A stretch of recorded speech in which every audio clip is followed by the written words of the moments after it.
Olá, meus queridos irmãos, a paz do Senhor e o amor de Maria. É com muita alegria que hoje faremos a reflexão do Evangelho segundo Lucas, do capítulo 17, dos versículos 20 a 25. O Senhor esteja convosco, Ele está no meio de nós. Proclamação do Evangelho de nosso Senhor Jesus Cristo segundo Lucas. Glória a vós, Senhor. Os fariseus perguntaram a Jesus quando chegará o reino de Deus. E ele respondeu: O reino de Deus não vem com aparência exterior, nem se poderá dizer está aqui ou está ali, pois o reino de Deus está no meio de vós. E ele disse aos discípulos: Dias virão em que desejareis ver um só dos dias do Filho do Homem, mas não o vereis. Quando disserem está aqui ou está ali, não deveis ir nem seguir. Assim como o relâmpago brilha de repente de um lado do céu até o outro, assim também será o Filho do Homem em seu dia. Antes, porém, ele deverá sofrer muito e ser rejeitado por esta geração. Palavra da salvação, glória a vós, Senhor. Então, meus queridos irmãos, fazendo a reflexão, porque Jesus fala a dois grupos de pessoas distintos. O primeiro era os fariseus, onde as perguntas eram maldosas, onde eles queriam de toda forma prejudicar Jesus e prejudicar a pregação da Boa Nova. Então, quando ele fala aos fariseus, o reino de Deus não vem com aparência exterior, em uma das traduções, ele cita que o reino de Deus não vem ostensivamente. Então, o que nós podemos entender com a palavra ostensiva, para ficar mais fácil? Ostensivamente seria uma intervenção instantânea ou imediata, fazendo muito barulho. O que seria uma ação, por exemplo, policial ostensiva, onde os policiais já chegam chegando, não é assim? Então o reino de Deus não é dessa forma. E naquela época eles pensavam que Jesus, no caso o Messias, ele viria para governar de fato como um rei. Ele tomaria o lugar de Roma, ele tomaria o lugar dos Césares. E não foi assim.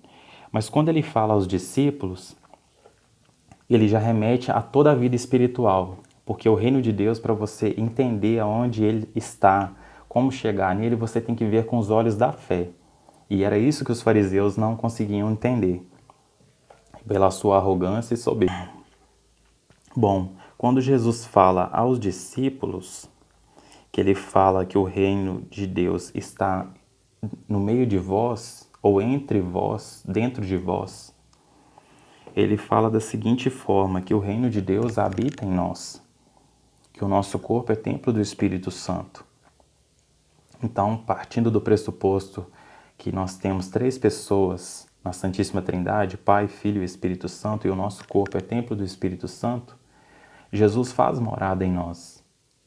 Porém, como nós temos o livre-arbítrio, para que nós possamos participar desse reino de Deus, nós temos que deixar a casa limpa. Nós temos que pedir que Jesus venha nos limpar com teu sangue, com o sangue que escorreu naquele madeiro, que é o sangue derramado por nós e por todos. No Evangelho de João, Jesus nos dá os precedentes para que nós possamos participar desse reino dos céus aqui na terra. Está em João, capítulo 15, no versículo 4. Permanecei em mim e eu permanecerei em vós. E também está no no capítulo 15, versículo 7. Se permanecerdes em mim e minhas palavras permanecerem em vós, pedi o que quiserdes e vos será feito. Então o reino de Deus, ele habita em nós, mas tudo é uma questão de escolha. Tudo é uma questão de escolha, que nós possamos pedir ao nosso Senhor Jesus Cristo para que esse reino de fato, verdadeiramente, possa dar frutos.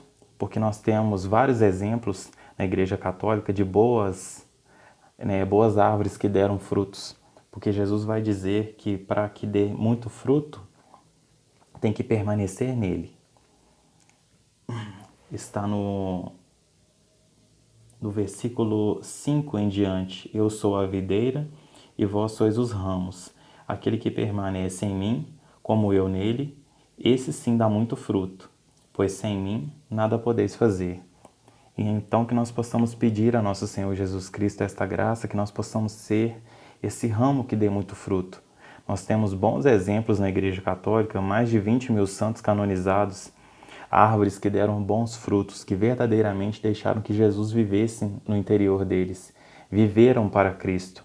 Assim como diz São Paulo, viver é Cristo, morrer é lucro, porque ele sabia da graça que habitava nele, ele sabia que ele estava unido a Jesus Cristo.